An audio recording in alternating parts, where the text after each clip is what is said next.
Un saludo cordialísimo a todos nuestros seguidores y suscriptores de Formar Salud y de Consultor Salud. Hoy me encuentro en compañía del director general de la Asociación Colombiana de Hospitales y Clínicas, el doctor Juan Carlos Giraldo. Bienvenido a Consultor Salud y a Formar Salud. Muchas gracias por la invitación y muy complacido de estar con ustedes. Hoy hablaremos con el doctor Giraldo de algunos temas de bastante importancia sectorial y uno de los temas es sobre que la Asociación Colombiana de Hospitales y Clínicas presentó un estudio reciente de la cartera hospitalaria. ¿Qué piensa de este informe? ¿Cree que esta deuda de 10,1 billones de pesos es alarmante? Bueno, sí, nuevamente muchas gracias por la invitación. Pues arrancamos con un tema muy duro y es un tema que, sí, claro, enciende muchas alarmas en el sector salud. Pero no es el único número que enciende las alarmas. Hay varios números que nos tienen que llamar a la preocupación. El primero es este. La sola versión, el número de la versión de este estudio, es el estudio número 41 que se hace. Este estudio se elabora cada 6 meses. Es decir, esto tiene más de 20 años de estarse generando este observatorio de cartera. Y si persiste, pues es porque el problema continúa. Entonces, es un estudio que se hace mucho tiempo. Preguntamos 3 cosas básicas a los hospitales. ¿Quién les debe? ¿Cuánto les debe? ¿Y desde hace cuánto tiempo le debe? Entonces, de allí salen los números grandes que son los agregados de cartera, los valores, los nombres propios de los que adeudan dinero a las instituciones hospitalarias y los porcentajes de morosidad. ¿Y cuáles son estos porcentajes de morosidad? Muy bien, entonces, en el último estudio, con corte a 31 de diciembre del año anterior, la cifra que reportaron estas 207 instituciones afiliadas a la ACHC ya llega a los 10.1 billones de pesos. Y de esos 10.1 billones de pesos, un poco más del 59% es cartera vencida. En nuestro estudio, tal y como lo dice la normatividad colombiana, interpretamos que la cartera morosa es la que está por encima de 60 días. Eso significa, en pesos, que de esos más de 10 billones, cerca de 6 billones son cartera morosa. ¿Eso es preocupante para el sector salud, verdad? Por supuesto, es muy preocupante además porque debo decirle a toda la audiencia que claro, este es un reporte que hacen 207 instituciones que juiciosamente nos compartieron sus números, pero no es todo el sector hospitalario colombiano. Entonces, cuando usted quiere saber cuál es la magnitud, entenderá que esta es un grupo de instituciones, pero la cartera está muy por encima. Si usted mira las cifras oficiales de una superintendencia de salud, cuando se preguntan por las cuentas por cobrar, la cifra está por encima de 20 billones de pesos. ¿Qué podemos decir, digamos, del top 10 de los deudores morosos en Colombia? En este estudio sobre el cual estamos hablando, pues hay muchas tablas de salida. Usted puede encontrar los resultados por el régimen contributivo, por el régimen subsidiado. Lo encuentra también con las entidades territoriales, con las aseguradoras SOAT y otro tipo de deudores o compradores de servicios.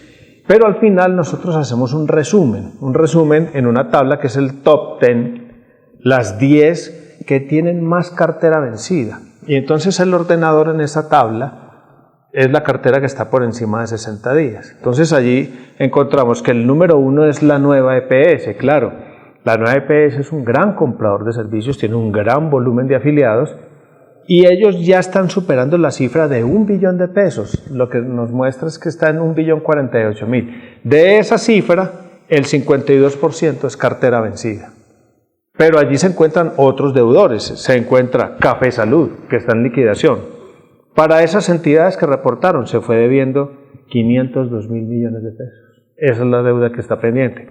Está Comeva, que nos preocupa mucho, una entidad muy grande, con una gran relación con el sector privado, y ya tiene una cifra de cartera de 619.000 millones con un agravante. El 75% de esa cartera es cartera vencida. Y ahí está el top. Después está Sabia Salud, está Medimás, Saludco. ¿Qué podemos decir de Medimás? Pues que la cifra de Medimás la hemos revelado porque inclusive nos ha sorprendido, creímos que no era tan grande, pero rápidamente fue ascendiendo y hoy en ese grupo de instituciones la cartera de Medimás está en 514.000 millones de pesos. La morosidad está en 47%. Se deterioró esa morosidad con respecto al corte anterior en 12 puntos. Sabemos, doctor Giraldo, que la semana pasada usted estuvo en el Foro de Transformación Social en Salud. En este foro se debatió un tema muy importante y fue el proyecto del senador Fabián Castillo, que habla sobre la reforma del sistema de la salud. ¿Qué opinión le merece este proyecto de ley? Muy bien, antes de referirme específicamente a este proyecto, es el proyecto de ley 215, debo decir que en el Congreso de la República hoy hay un muy buen ambiente reformista al sistema de salud. Debo destacar proyectos como el proyecto 062 de la Cámara de Representantes, representante Correa del Partido Liberal. Debo destacar otro proyecto como el proyecto 090, que acaba de surtir un trámite en la Comisión Séptima de la Cámara también, ya va por su tercer debate, iniciativa del Centro Democrático, iniciativa con la cual estuvo muy ligado el hoy Superintendente de Salud, cuando trabajaba en otras lides, y muy movido, muy atado a la postura del Partido Centro Democrático. Y hay otro par de proyectos, uno sobre el que se debatió recientemente, del senador Motoa y el representante Curi, que tiene que ver con la historia clínica, la interoperabilidad de la historia clínica electrónica. Y hay otros proyectos también de cambio radical sobre los fondos para asegurar la calidad en la salud. Y hay muchos otros proyectos de ley que se están moviendo. Hay inclusive uno sobre el tamizaje neonatal. Sí, claro, el del tamizaje. ¿Y qué mensaje uno recoge del Poder Legislativo? Que hay avidez.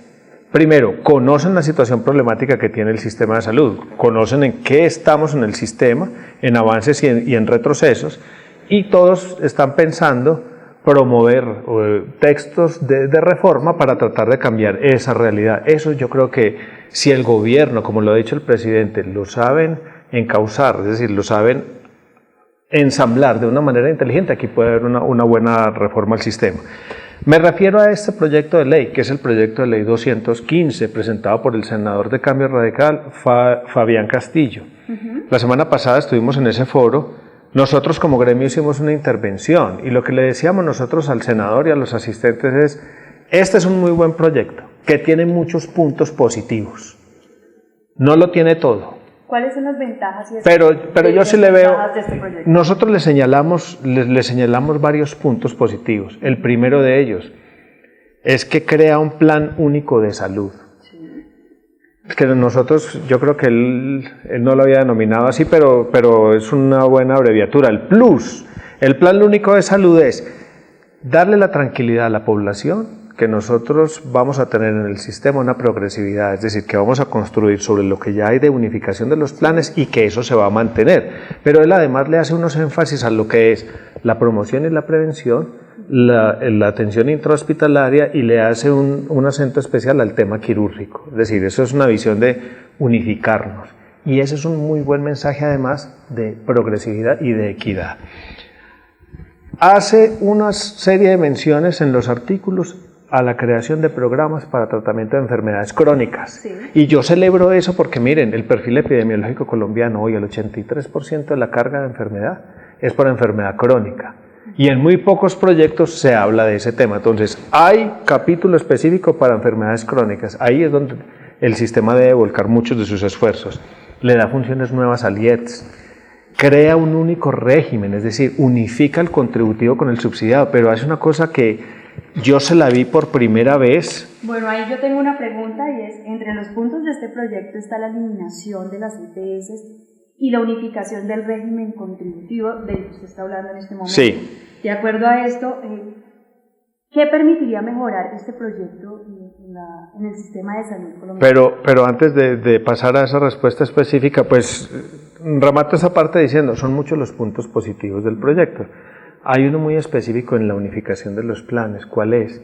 Y es que le van a conceder a las mujeres pobres de este país que quedan en embarazo, que tienen su parto, que tienen un niño recién nacido, prestaciones económicas como las que se le da a las mujeres en el régimen contributivo, que lo conocemos como la licencia de maternidad. Sí. Eso lo había yo visto en la campaña del doctor Germán Vargas Lleras, y veo que por su procedencia de Cambio Radical lo recoge este proyecto. Pero bueno, los invito a que lean este proyecto, tiene muchas cosas que creo que son representativas. Con respecto al tema de las EPS, él hace una conversión para crear las ARS, que son las administradoras del régimen de salud.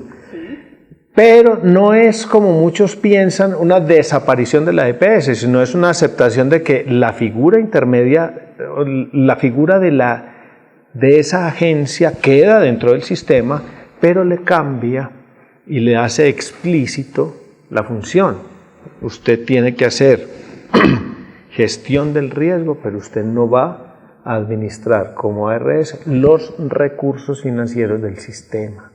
Entonces le da volumen a ADRES, le dice a él claramente usted tiene que gestionar el riesgo, usted se va a quedar en el sistema y seguro que le va a hacer otras remuneraciones, mejor dicho, va a aclarar cuál es la remuneración, pero no lo deja que se maneje el dinero de la salud completo. Eso tiene similitudes con algunas de las propuestas que maneja el gremio hospitalario. Pero para la tranquilidad de muchos, no es que desaparezcan las EPS, es que está haciendo una transformación. Por eso era que el foro se llamaba así, transformación.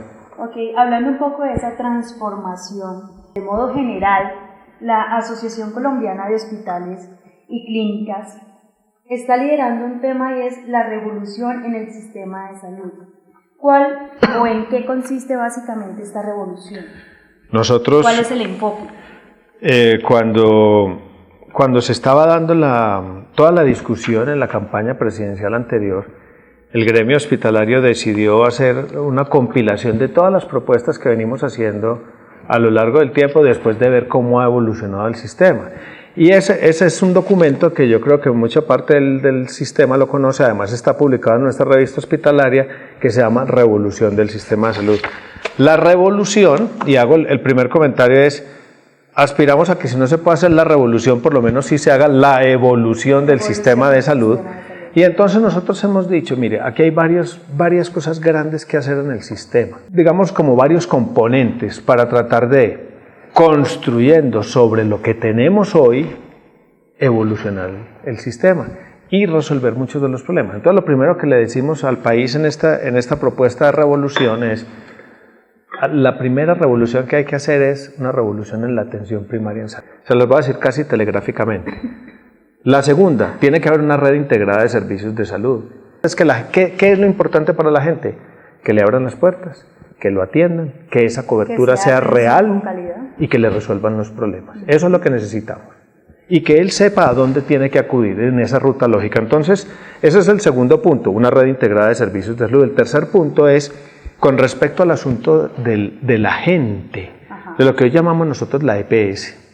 Nosotros como gremio hospitalario creemos que la gente debe seguir existiendo. Y para terminar, es la propuesta, tiene un cuarto punto, que es ¿cuál?